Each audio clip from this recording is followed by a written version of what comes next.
The Point of View is sponsored by Cowbell Coffee. Taste it, love it.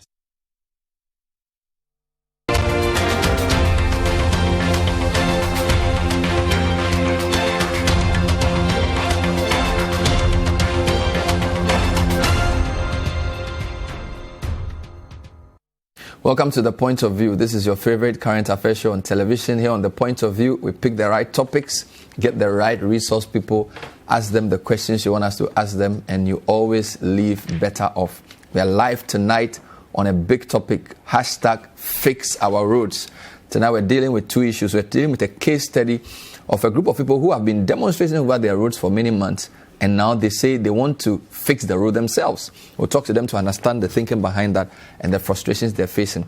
Later, we'll speak to two key members of a very powerful parliamentary committee on roads on the state of our roads. So, in May this year, the Minister of Roads appeared before the public to give us an address on where we are with our roads.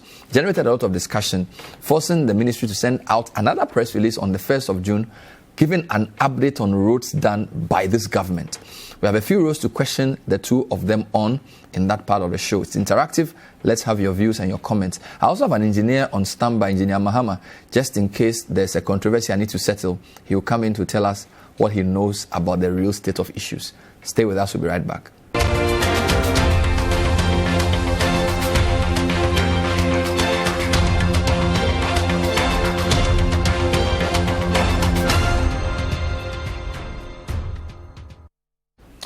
Welcome back to the show. So I'm sure you would have seen on social media photos of mounds of, I won't call it sand, it's some sandstone in the middle of some roads with a signboard, Fix Our Road, contribute to Fix Our Road. Well, this was put together by some people in the Abokobi Teman area this weekend, soliciting funds from community members to buy trips of sand to fix their road. But this is not a new issue. In February this year, Caleb Kuda went to the constituency to check out a demonstration over the state of the Abokobi Teman roads. That's the background we'll give you before we speak to the organizers of that process. Later on, we'll speak to Honorable Kennedy Owusu Nyako, Osei Nyako, who's the MP for Akim Sinohydro and the chairman of the Roads Committee in Parliament, and Kwame Agboja, his ranking member on the state of our roads. Let me take you to Abokobi, February 21st. This is what happened. All year round, double jeopardy awaits residents of Abokobi, Boy, Teman, Pantine Village and their environs in Gan East. Rainy seasons present violent bouts of floods, immobilizing vehicles, destroying roads, homes and properties. Dry seasons offer no respite. Clouds of dust hover over the area, inducing cough and respiratory diseases while collapsing businesses. And residents, particularly the youth, are up in arms. Many promises to get the roads fixed today. They say that they are following up on the numerous petitions they've sent to their MCE to have their concerns addressed. You're one of the organizers of this protest. Yes. Good. So where are you going from here? We are going to the municipal office. That's the municipal assembly to meet the municipal chief executive, Madam Tulasi Mensah. Before the election, I saw some work ongoing. I saw some heaps of sand on this particular Abokobi Pantine Road. And then also using the Teman Abokobi stretch, I realized some of the deep gaping potholes were fixed.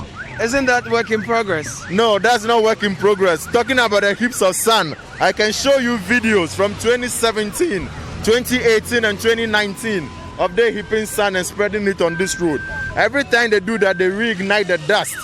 Okay, so we are not convinced with them heaping sand and spreading it on the road at all, because this thing has been ongoing for years and they've never continued past that stage. So heaps of sand doesn't convince us anymore. All right, so the residents are not taking heaps of sand, nor are they taking grading. They are marching to the municipal assembly.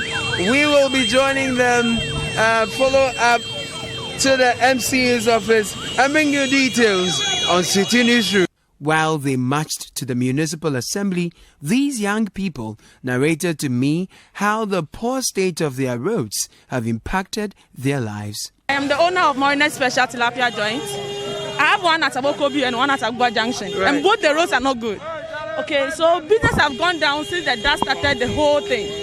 Now when people are buying, they ask you, is it, I want the fresh one, because if it's there for a long time, they feel like the dust has already filled the tilapia. I'm very impatient because I was here during the raining season, and in the middle of the road, in the night from office, my car just got stuck in the water. The engine just stopped, so I had to go and fix, and it cost me a lot of money. I'm a satellite installer, CCTV camera installer. Okay. I've opened a shop. I've spent close to 20,000 for that shop. I will take you there. You will see dusty. I can't open that shop because of that. When you put the camera there, you put DSTV decoder. Once the customer can, he will tell you that it's old. Meanwhile, it's a new decoder. Because of the dusty air condition, everything is fixed inside. But I've locked the shop. As you can see, the road that leads to the assembly itself is not in the best of shapes. And so the residents say that enough is enough. They want better for themselves and even for the assembly as well. Soon, the agitated youth reached the gate of the municipal assembly, but it was closed. The security insisted only the leaders of the group can meet the MCA. Hatswell Saki sneaked in, even though she is not a resident of Abokobi, but Taiman. On my way here, I found that the road has been paved. I mean, some very gaping potholes have been fixed compared to 4 months ago when I first came. I was impressed. Why are you not happy? I'm not happy because what you saw, we paid for it personally from our pockets. I gathered that Hatswell and her colleague residents of an estate close by have so far sunk 70,000 Ghana cedis into filling these potholes. The leaders of the group insist that they are not going to listen to the MC in her office alone until she addresses the supporters they came with. They said they number over 2,000, and because of COVID-19 safety protocols, only a handful of them have come here to register their displeasure to the assembly.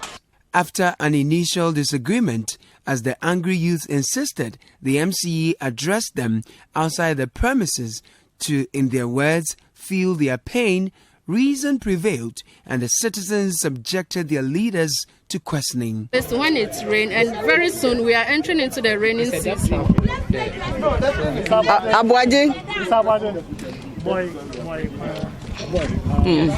Boy Road, we have taken the inventory and sent it to our head office. So they are working on it. And they will award it to a contractor before he comes. So currently, they haven't approved for that. The questions kept pouring in with rising tempers. I'll come to the Taiman Road as well. That's my question. When would otherwise, you will also gather here. You were not listening when the engineer was talking. The contractor, can I finish? The contractor has to mobilize funding to come to site. And so there is an if clause. If he's able to mobilize, I'm surprised. I am making sure that Taiman Abokobi roads are fixed. You can attest to the fact that now at least you feel the contractors on site. 3 years ago, when I interviewed the municipal engineer, he revealed only 19% of roads in Ga East are paved. I asked for an update. This particular road that you people, the people are making noise of. The contractor has run away. The actual contractor that project was awarded to has stopped. Last time we went with director and then chief executive to Urban Roads head office and pleaded that Abokobi needs roads. And in fact, we are suffering too much. And they told us we should exercise patience. They will bring somebody to come and help us. The MCE made a passionate appeal to the residents to reason with her while she works to meet their needs. I assured them that the week that they came here, that very weekend, they were going to put down, level the gravels and the sand, and then there will be some testing. Let's not make the work in that haste so that we get a shoddy work. I'm pleading with them. I drive on the road every day, but we want a good work. Even if all roads were to be done with drains, flooding would not cease because of the building of structures. So that was Caleb Kude's report with Janet Tulasi Mensah, the MCE. And this report was filed February the 23rd. So that's about 5 months ago. I have on the line one of the organizers of the new action. So apart from the demonstration you just saw, the people of Abokobi Teman have decided they will buy trips of sand to fill the road themselves. But all they need from the assembly is equipment. But that's turning out to be difficult. Peter Owusu Entry is one of the organizers of the latest action. Peter, thanks for joining us. Good evening. Thank you very much, Bernard, for having me. Were you part of the February demonstration, or are you a newcomer to the Abokobi Teman agitation? Well, I'm a landlord along the Teman Street, so we heard about the Abokobi demonstration, but we were not part of the demonstration. But you've all come on board now for this new action. Correct. So I'll give you a bit of a background. So in my enclave, there's a street that we formed an association of landlords. So we started by working on our inner roads, feeding the Teman stretch. So once we could do that, and we have a WhatsApp group where we are mobilizing a number of the landlords around. So once we achieved that and it worked for us, we had to extend it to the main road because the main road really was a mess. In the dry season, it was dusty. In the rainy season, you wouldn't want to drive around. So we extended our WhatsApp group by forming a Teman Abokobi WhatsApp main road project, where we're trying to mobilize landlords, businesses along the main stretch. So we contribute and buy aggregates to at least get the road fixed. Wow. for easy. So how many people did you get on the WhatsApp, and how much have you been able to contribute or be able to raise? Okay, so currently on that main page, we've been able to mobilize close to 12,000 Ghana cedis. We have about, let me say, 30 to 40 people on board. Well, some are also trying to help and assist. So all in all, we are still mobilizing. We've put a couple of, I think, about 12 trips so far on the stretch, and then today we had the intervention of the assembly to support a spread. But of course, we also had to foot the fueling and other aspects to get it done. So you bought aggregate. How did you know the right quality of aggregate to buy? Are you engineers or road contractors? Well, I'm a civil engineer, and we have a president, we have a vice president. Unfortunately, the president is in the US now, a landlord as well. We have our vice president, who is also a former contractor. So together we formed an executive board and we were dealing with the assembly. So we wrote letters to the assembly about our intended project. We got the MCE after a number of attempts to visit the road to see for herself what we were going through. And together with the engineer, they advised that once we bring in the aggregates, they come and inspect before the spreading was done. So how long is the road, and how many trips of aggregates have you bought? Will it be enough to fix the road? Not at all. That is just a drop in the ocean. It's a long stretch. If you're speaking of just Teman Station to the junction leading to the assembly alone, is a long stretch. And what we are doing is just filling what we call rivers, because rivers. Once it rains, these they are no longer potholes. So we're trying to get these filled, at least get them level. But I must say that last year, just before the COVID, a contractor was on site to start a drainage project along that stretch. Once these drains were done, you realize that the road, the formation level of the road itself is below the invert of the drain. So once it rains, it collects on the stretch, and there's nowhere for the runoff to enter the drains, and that has been our so it's worsening the situation. It's worsened it until the road is done. We are going to be in a mess. But at least with what we have done, we can at least drive on let me say semi-wet. So what has the assembly done? Initially, we heard that they were asking you to pay for fuel and for manpower. Is that still the case? Well, yes. I mean, we bought the aggregates for sure, and the assembly came today. Actually, they came today. It was supposed to be on Saturday, but they promised to come on Wednesday. So they did show up. We had to spread some of the aggregates. We are continuing tomorrow, but yes, we have to fuel the equipment. Wow! Outside the 12,000, so you had 12,000 for the aggregate, and you had to buy fuel as well.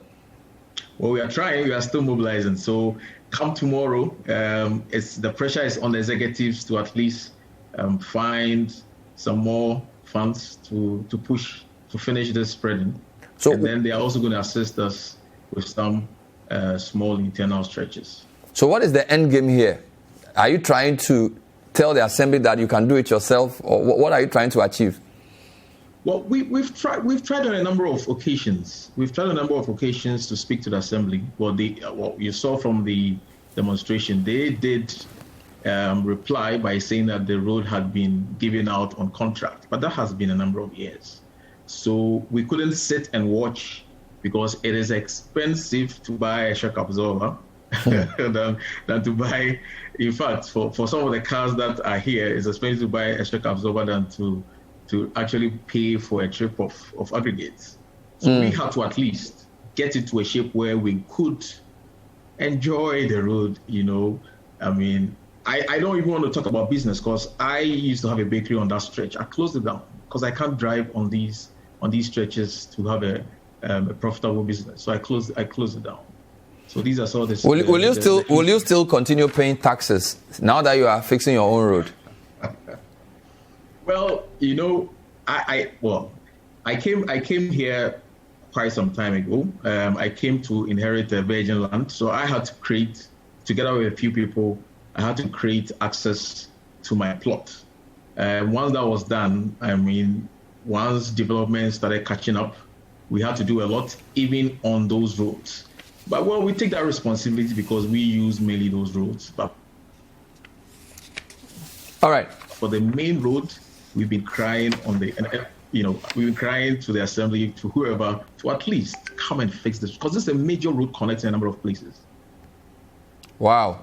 Thank you. Well, that was Peter Owusu entry. You saw the road. We'll show you more on the road. This is still the point of view. We'll talk to a couple of people more when we come back. I have on the line by Zoom Kennedy Osenyako is the chairman of the Roads and Transport Committee of Parliament, and Kwame Abuja is also a ranking member of that committee. I also have Engineer Mahama, who is very familiar with this Abokobi road. Point of view is live. We'll take a short break. Stay with us.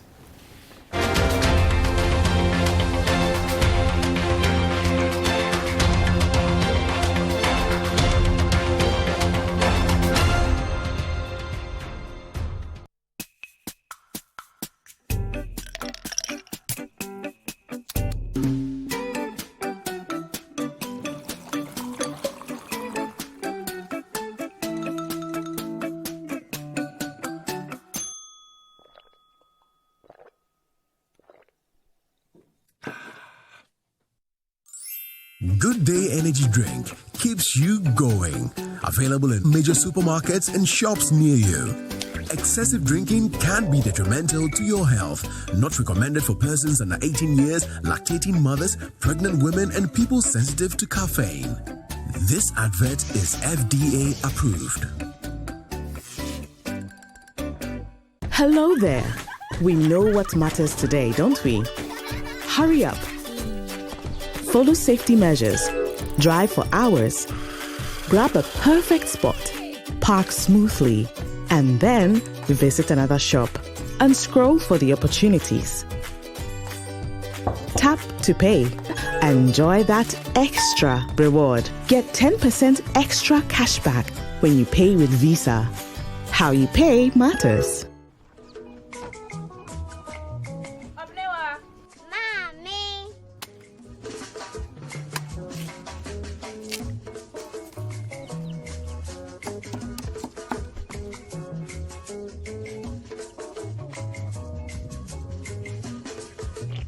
Mama Josie. Fair.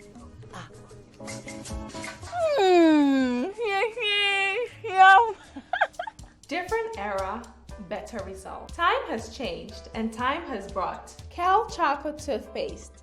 Healthy gums, anti-cavity, fresher breath, and it whitens teeth.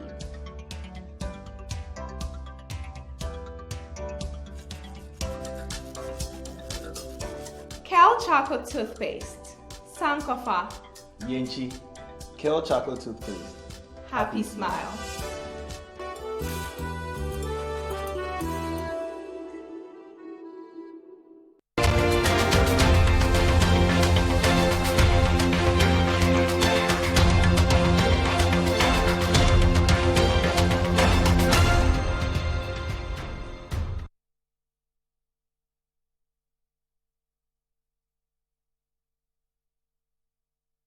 Welcome back to The Point of View. Tonight we're looking at roads, the Fix the Roads debate. I have been just talking to Peter Usu Entry, who is a landlord in Abokobi Teman. They've bought aggregate worth 12,000 cedis. They want to fix their own road. Now, I'm going to be joined by two people. Kwame Agboja is the MP for Adaklu. He's also the ranking member on the Committee on Roads and Transport. Honorable Agboja, good evening. Welcome to the show.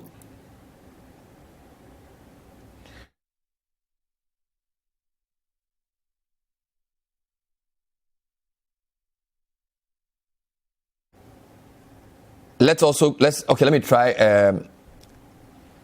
Good evening, Bernard. All right, great to have you. Good evening. Good to have you. Kennedy Osenyaku is also on, joining us via Zoom as well. Honorable Osenyaku, good evening. Yes, evening, Bernard, I'm here. Fantastic. Before I come to the two of you, let me talk to Engineer Mahama, who we know on this network as one of our resource people on roads. I mean, what we just saw, Engineer Mahama, good evening. What we just saw with Abokobi Teman, for you who's an official contractor, should we be worried that residents are buying aggregates and trying to fill the road themselves? Will that not make the work of the contractor more difficult when he actually starts the project? Yeah, well, good evening to your viewers. I think to a greater extent, I support that one in the sense that... Hello, can you hear me? Yes, you are on. Go ahead. Yeah, in the sense that when they are covering or they are trying to increase the levels to get to a very appreciable level so that they will not have impounded water within the two drainages, they might lay a certain material which will be they will lay a certain material which will underline another one which is might be unsuitable. In this case, if they have about maybe 4 layers to get to the brim of the drain, and then they put in maybe one good laterite over a very bad one, at the time that the contractor would have to come and do the actual work, one of them is that either he overlook the material underneath, or when he decides to scarify and get the bad material out, it's going to take a lot of time because he has to actually collect the good one, store the good one, and then now do extensive cut to take the bad one away. So in the process of trying to select the good material and store, and then do extensive cutting to take off the unsuitable material away, that will be an added cost to the project. But as it stands, the residents have no option than to actually improve the nature. I've been using that road for the past 2.5 years. And what the engineer said is right to so, because around the right-hand side, that's when you are Abokobi, the assembly bound.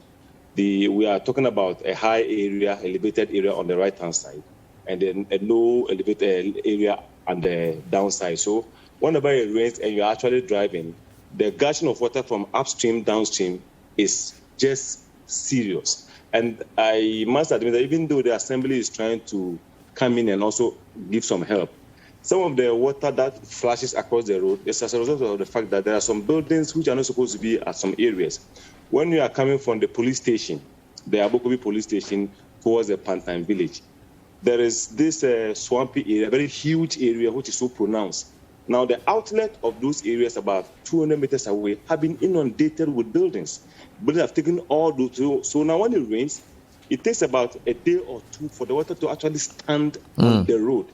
Many a times when you get there in the evenings, a lot of vehicles have to now go to Yarifa, use the Pantan Road, come through the Pantan Hospital, just to be able to connect to the police station. So the person goes about 10 kilometers or 8 kilometers approximately, just to go and avoid about 100 meters of rain, pounded rain on the road. And that is so once we are trying to, we're having difficulty even raising funds to actually improve the nature of the road.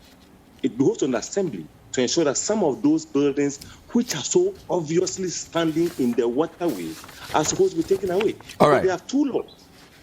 The assembly has a very powerful law, which is the Land Use and Special Order Act 2016. That I just want to praise one. I said the assembly may, without notification to the developer, alter, abate, or remove or demolish a structure when that structure is considered as a nuisance to the environment or the public right of space. Okay. So if the assembly has that power vested in them, at least if they are not getting money to improve the nature of the road, it's only proper that they eliminate some of these bottlenecks along the way. Fair enough. Thank you, Engineer Mahama. Let me come to Honorable Agboja. So I recall after the road minister did his meet the press on 23rd May, he had to come back with an addendum because he said that even though there was a healthy debate about roads, there were some claims being made, I suspect from your side, that he felt were not true. For example, that no road was commenced and completed within the first term of Nana Addo's presidency. He said that was not true, and that some people had said that the Sinohydro Master Facility project was a failure. He said that was also not true. He then went ahead to give us a list of other roads and bridges he was saying. So what has been the real claim? Because you've been quite vocal on the road sector in Parliament. What is the main claim or concern about the state of development of our roads? Honorable Kwame Agboja. Thank you very much, Bernard, and good evening to my chairman, my respected colleague, Honorable Kennedy Osei, and then your resource persons, both the one with us and the one who just spoken left. Bernard, the problem we have on our roads, I keep saying, is lack of funding for road projects. With regards to the question about the road minister's claims at the Meet the Press, it's basically the case that he talks about things that he himself is pretty much aware are either an exaggeration or not close enough to the facts. Nobody said NPP government has never done any road in the country. What I keep saying is this, that there's no record of NPP government actually initiating and completing any interchange in the country. I was speaking directly in response to his so-called number of interchanges they've completed, and I keep saying there's no record of that happening at all in our history, because everything we've completed so far, we all know the history of it. So I'm not sure exactly what he's come to clarify. He's basically come to talk about something else. He wasn't responding to us. But for us in a minority, we see a big problem. Whilst government touts roads as a priority, what we see in terms of reality, in terms of their commitment, in terms of funding of road projects, is the opposite of that. And I gave you examples of, in a presentation the ministry themselves did to us not too long ago, when myself and my chairman was there. If you add things about the road fund, the GOG and the Cocoa Road, government owes contractors in excess of 7 billion Ghana cedis. That money is money that contractors borrowed from banks. They require that money to pay back part of the loan and continue the works that they are doing. So what's happening in Abokobi and other things is just a fraction of what's happening across the country. Many road projects are dormant simply because the contractors have invested an amount of money and they can't recoup that money to reapply in terms of reapplying those resources to complete the road projects that we all need. So that is the challenge we have. And with Sinohydro, I'm not sure we will get to Sinohydro specifically. And we'll get to Sinohydro. Just to be clear, so you're saying you did not say that they had not finished any road or started or finished. You were saying that they had not initiated and finished an interchange. So you are talking about interchange, not roads. Yes. Because I feel both the president and his lieutenant, the road minister, a senior colleague, a respected senior colleague, have not been very truthful to Ghanaians. Bernard, there is no interchange in this country in the last 5 years that was initiated and completed by the MPP. Temamoto interchange, you and I know the history. Yes, I admit that the Obeche Bilamte, yes, we took part of the loan because we were under IMF conditionalities. We couldn't take the full gamut of the $120 million to complete that. So we took the first tranche, which did the one section. They came to take the other loan. So if they want to share in the fact that they've also participated in that, I agree. When you come to Pokwasi, there's nothing there that shows there to suggest that they did anything. So the only interchange in our country that has been initiated and is currently being funded by MPP, which is actually on site, is the Tamale interchange, which is not completed. So we maintain in the 5 years, MPP has never initiated and completed any interchange. And that's the fact. But somebody will say, and so what? Well, and so because you have almost doubled our debt, you have borrowed so much money, collected so much tax, and so what means that if they actually applied the resources that have been given to them, the comment by the residents of Abokobi would have been, the plight would have been reduced. So we are saying that they have not applied enough of the resources to what they needed to do. To make it clearer to you what we mean, in the minister's own, finance minister's own presentation, in 2020, the road fund accrued close to 1.8 billion Ghana cedis. All that money was supposed to be given to the road fund so that they can pay the contractors. You'll be surprised to know that the road ministry only received about 900 million out of the 1.8 billion. In effect, 800 million or so that could have gone to pay some of the contractors. Maybe the contractor on the Abokobi road was not given to him. So that is, and so what? And so the government is unable to do what we expect them to do, despite taking you and I's taxes. They are actually not prioritizing road. If you prioritize road, you will never take money away from road and use it for consumption. That is our point. Let's get a reaction to that. Honorable Osenyako, your ranking member is making some serious claims. Number one, he says you haven't started or finished any interchange in your 5 years or 4.5 years in government. Number two, he says even though you are saying this is a year of roads, the way you allocate resources doesn't seem to support that. He gives this 1.8 billion road fund issue. What's your comment? Well, Bernard, first of all, let me greet my ranking and other resource person tonight.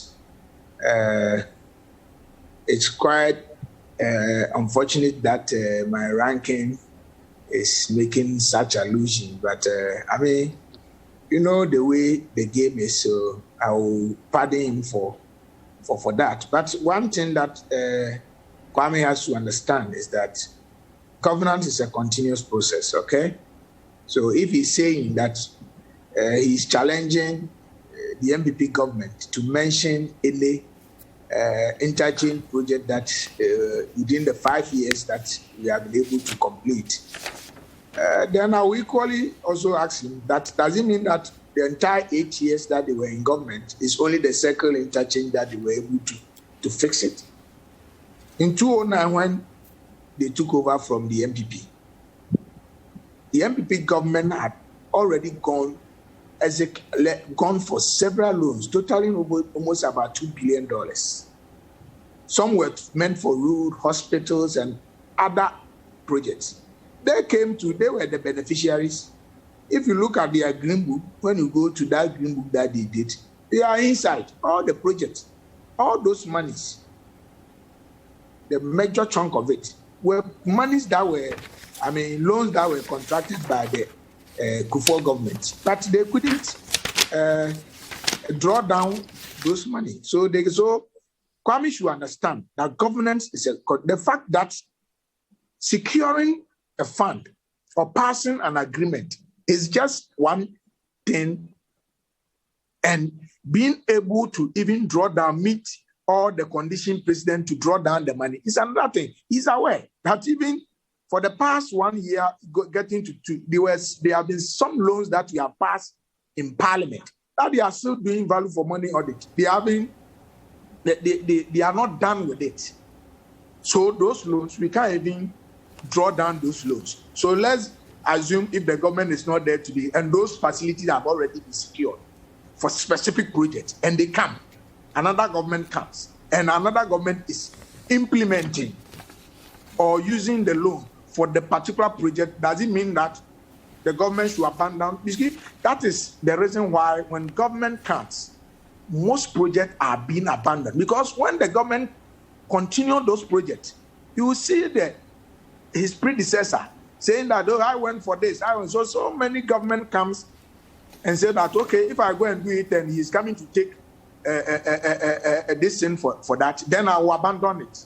I will go and initiate my own project. And that is what they did from 2009. They did most of them that we have so much of our project, especially the health infrastructures, still sitting there. We have not been able to complete them for several years. So I believe the notion that we secured the loan and therefore it is not your project, I think as a sovereign nation, we don't have to be laboring over. Fair enough. What about the second point in respect of your allocations to the sector not confirming your prioritization? It alleges that you, of the 1.8 billion cedis from the road fund, about 800 million was not spent on roads.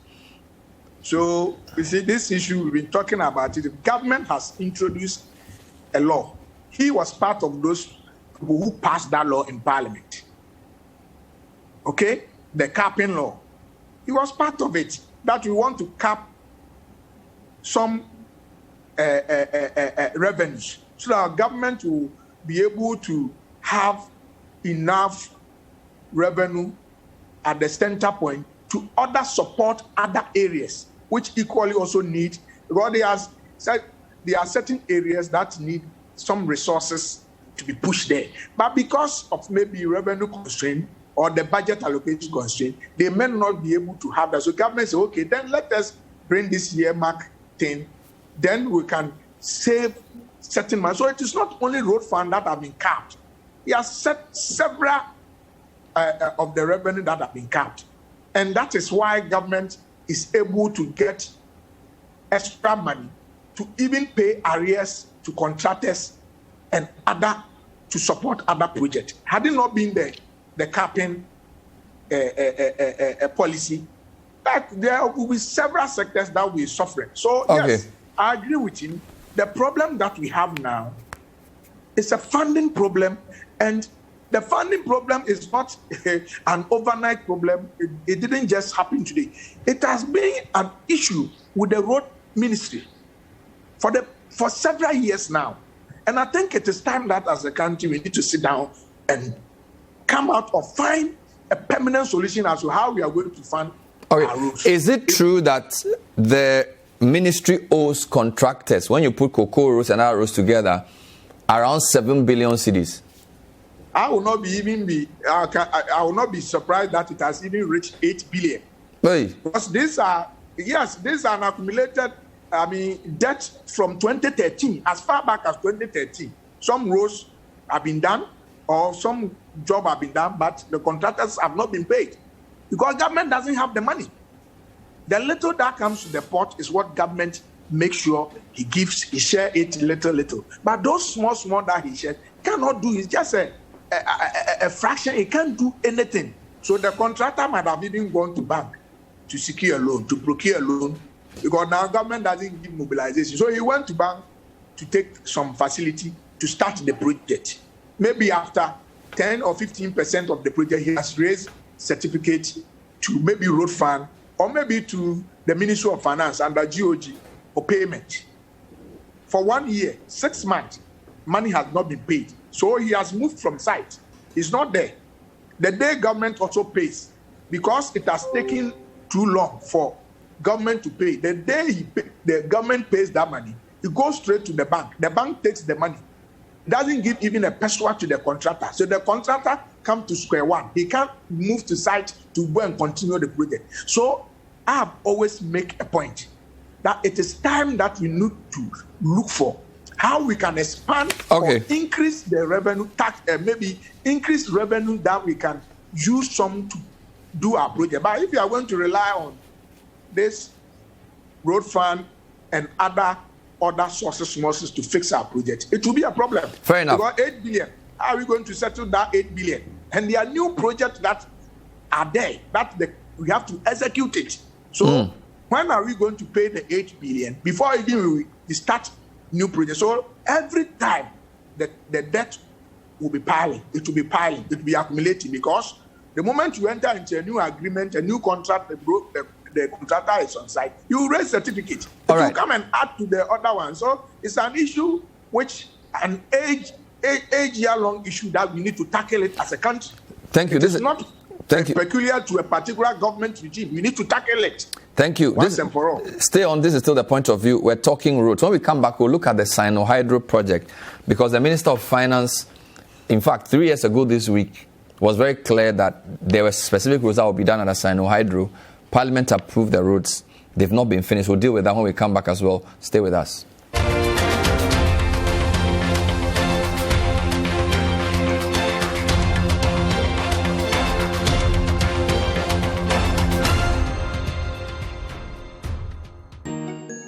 It's a good day to meet every challenge. It's a good day to want more out of life. It's a good day to wish for it, work for it, go get it. Familiar taste, a delicious indulgent with a flavor you just can't hide. Refreshing energy gives so much for so little. For a strong performance, you've come to the right place. Good Day Energy Drink. Why wait a minute to enjoy a good day when every second counts? Good Day Energy Drink keeps you going. Excessive drinking can be detrimental to your health. Not recommended for persons under 18 years, lactating mothers, pregnant women, and people sensitive to caffeine. This advertisement has been vetted and approved by the FDA.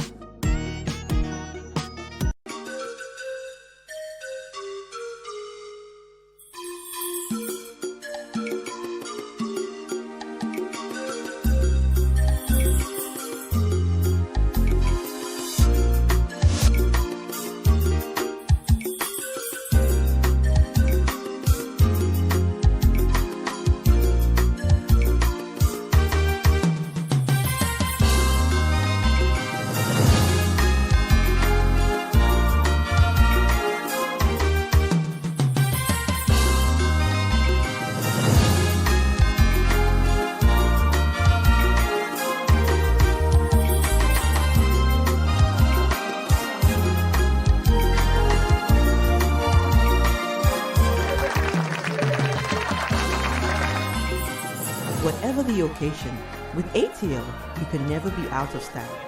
ATL, bringing fabric to life. I woke up this morning. Nothing wakes me up better than a cup of cowbell coffee. Delicious coffee aroma.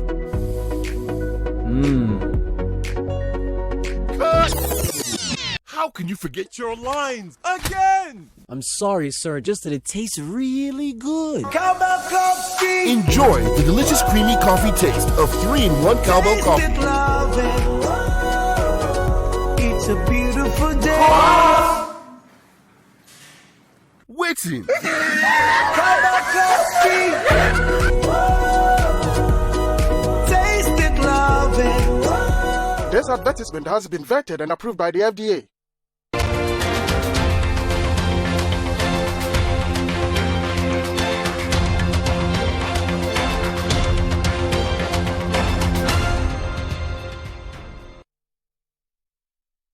Welcome back to The Point of View. Tonight we're looking at roads. First part, we spoke about Abokobi, Teman roads. Tonight, second part, we have two members of parliament on the Critical Roads Committee.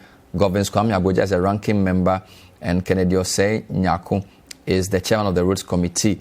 Now, let's talk about the Sinohydro roads. Now, Honorable Agbodza, what is your concern with the Sinohydro roads? Because again, the minister has listed the roads and shown us at least 6 of them at various stages of completion, with the Tamale interchange almost 70%, Western and Cape Coast Inner Roads 60%. I suspect you were one of the skeptics when this deal was announced initially, but from all indications, it's progressing steadily.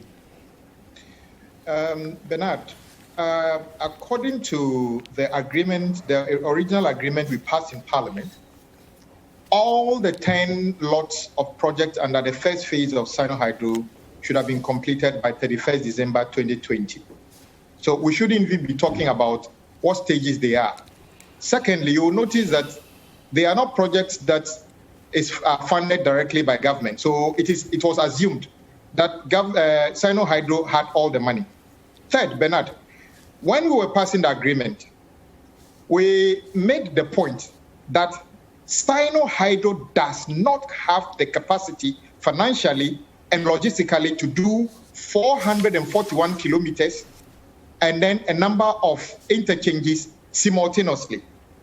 Bernard, if you take, for instance, for you to do, let's say, 30 kilometers of road, you probably need a dozer, a grader, maybe excavator, a roller, and a couple of trucks. A dozer is $500,000. A grader is $300,000. A tipper could be $100,000 each if you even get 3. So multiply that by the 10 sites. The Sinohydro does not have that capacity. Secondly, if you look at 441 kilometers of road across the country, how on earth was the ministry or parliament assuming that Sinohydro would have the logistics to be able to do these things? It was based on false premise in the first place. So it is no wonder that in 2020, this is what the government is saying. Accra Inner City Roads, contractor mobilizing. Kumasi Inner City Roads, contractor mobilizing. Tamale Interchange, 60%. PTC Runabout, contractor mobilizing. Adenta Dodowa Road, carriageway, yet to commence. Sunyani City Road, contractor mobilizing. Western Region and then Cape Coast Inner City Roads, 32%. Upgrading of selected roads in feeder roads in Ashanti Region, 35%. And construction of Okwe Jessica Road, 32%. If this is not a failure, what is it? So it is not about repackaging what you should have completed at the end of your first term, repackaging it and selling it to us that you complete that in 4 years. That is a total failure, Bernard.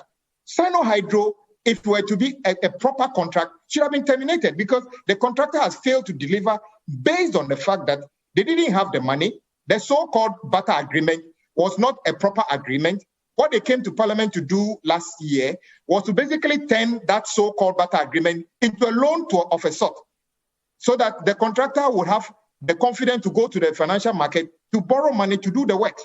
So many of the sites are not active, partly because the contractor doesn't have the money. 2, because logistically, Bernard, it is not possible for Sinohydro to mobilize to 10 sites simultaneously to do the work. They will probably need upfront about $50 million, $60 million for equipment alone, let alone money to buy materials and pay this. Which contractor in this country have that capacity? Bernard, I can tell you for a fact, there is no contractor in this country who is active on 10 sites and actually working. And Sinohydro is one of the smallest in terms of, there are Ghanaian contractors that are more resourceful than Sinohydro in any way. I'm telling you for a fact. At least I know 3 wholly owned Ghanaian contractors that are more mobilized in terms of equipment and other things than Sinohydro.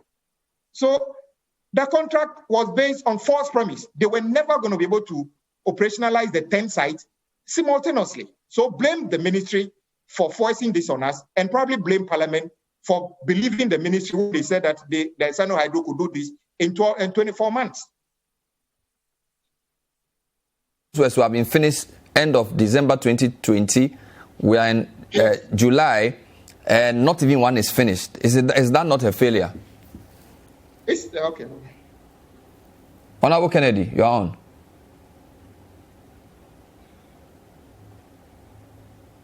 His mic is off. Hello, Kennedy. Please put your mic on. Okay, so I'm here. Yes, thank you, Bernard. Kwame has raised some issues. I need to just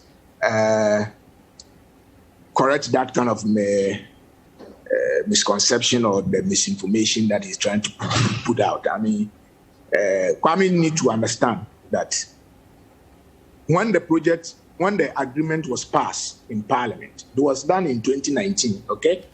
And he knew that it was done in 2018. And I mean, latter part of 2018 that we did, and 2019, everything started well until the time that this COVID issue came, and things had to slow down. And these people are from China. It's not a Ghanaian company that is coming to, and even to ship items or equipment to come here during that COVID, it came to this. I mean, things where it came to affect the whole arrangement, which he is aware. The minister has come to even inform that because of that, it has delayed the project. But the ministry also came and said that, okay, the project will be in 2 phases. It will not be done concurrently. We are going to, so they have grouped the project in 2 phases. The first phase of the project is what you have just mentioned, about 7 of them, which they are all going on. He's aware. I'm happy that he's giving percentage of work done. He never said that he have not moved to site. But every Ghanaian should be happy that to have be able to raise money to do a project that is not going to be a part of your debt stock. But this is a form of a barter system. That government did not go and contract a loan with an interest. Everybody should be happy, and we should rather even make sure that this whole arrangement works, so that government will be able to construct this 400 and plus road at no interest. So that is what Kwame should focus on. This road that we are mentioning, he has mentioned all this road. It's a road project that government currently most of them are going on. He talks about Tamale interchange. Is he not aware it's going on? The Cape Coast Inner City Road, Western and Cape Coast Inner City Road, is he not aware it's going on? The rehabilitation of Jasika and the Pepperson Road, is he not aware it's going on? No, well, he may be aware, but a quick question. I thought all the 10 were part of the phase 1. So how come only 6 of them have started? Because in the phase 1 that the finance minister mentioned in July 2018, it included Accra Inner City, dualization of Adenta Dodowa, Ejumako Francis, Kumasi Inner City. But as of June, these 4 hadn't started. Yes, it hasn't started, like he said, like Kwame rightly pointed it out. Yes, contractor cannot be at all the sites at the same time, but maybe you may want to plan and make sure that you will be able to move to site within the year. So he is able to work on 7 of the sites, and maybe 6 of the sites, remaining about 4 of them that he did not move to that site. That doesn't mean that he has abandoned project work. I mean, he's a project expert. So it should be in project, you can vary date of completion, because if you look at the work done and you realize that you need more time to do it and you have to push your timetable forward, it is allowed. But when you vary the project date, sometimes it increases the cost. And number 2, why can't you work with local contractors? Because Kwame is saying that he knows at least 3 local contractors with the equipment capacity to do these roads. Sinohydro doesn't seem to have the capacity to do all of this. And so once you waste time, the cost of the project becomes more. This is a barter type of barter trade type of arrangement that we are doing. So it's not a loan that government have contracted, that it is sitting there in account that it can be drawn down, that we can let local people to also come in and do the project. We encourage that there should be a 30% local content, where the local people can also take part of other. It might not necessarily be the construction of the road, but other areas of services that they can provide. But they are bringing the money. The China government is bringing the money, and is doing it through Sinohydro, and they want the China company to do it. So it becomes difficult to say that we need to give some of the road to a Ghanaian company to do. So that should have been how are you ensuring the 30% in the agreement for locals is being adhered to? Well, I mean, this is backed by law, so we have to ensure we have to look at it. I mean, the Kwame is ranking. The two of us have been working together. I mean, from time to time, we invite the minister. I think since I've just taken over office, just barely about seven months. Let's say 7 months. So we haven't done such exercise. But I'm sure within the course of the year, after we go on research, we will embark on some tours to look at whatever is happening on the various sites. Let me ask Engineer Mahama finally. Engineer Mahama, do you and your colleagues have the capacity to support Sinohydro to execute these projects within the arrangement that we've signed? Oh yes, like Kwame Honorable said, there are a lot of companies that have also seen in the system who can handle those the 30% Sinohydro project. But let me quickly just address one of the things that the Honorable Ken said. He said that when you are running a project, like you have about 10 project sites, you can do about 8 or 7 and then or 6, and then they take the other 4 later. It is not a prudent proper management if the capacity of the contractor cannot run all those projects concurrently. Sometimes when there are defects on our project, our roads, and you don't tackle them on time, there's what we call exponential defect multiplication. Because in a year, if you're supposed to maintain some roads and you don't do that within the specified time and the rains come, the extent of devastation or the extent of deterioration is much higher. And secondly, with all the summary that I've just heard from my two colleagues, the only thing that I would advise the Department of Urban Roads, feeder roads, and possibly the Ghana Highway Authority is that I have seen what has happened on the Pantine Abokobi stretch. There are some of the roads that last year I took pictures and videos when they were being finalized, and the material that they brought as a final layer to put the bitumen on them is far more questionable than what the residents are doing. So it's only proper that if we don't have enough money to handle our project, we should do proper supervision so that the small money that we have, we will not just sink it down there. And then, so what you said this morning on your radio station is absolutely true. Some of the roads were just finished, and in less than 8 months, they have gone back. Because I'm not surprised, because I met material which has high clay content being used as the last layer for the bitumen material to be placed on them. If you do that, there will not be any proper bonding. Okay. So I would advise that we don't have enough money, but we should be able to at least ensure that proper supervision is done with a small amount of money we have. Thank you very much. The country.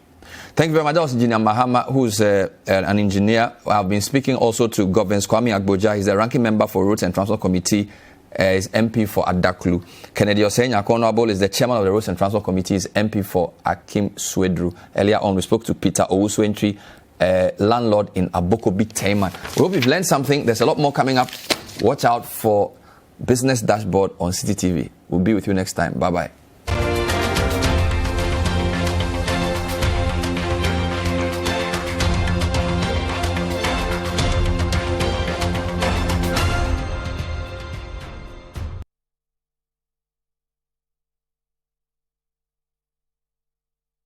The Point of View is sponsored by Cowbell Coffee.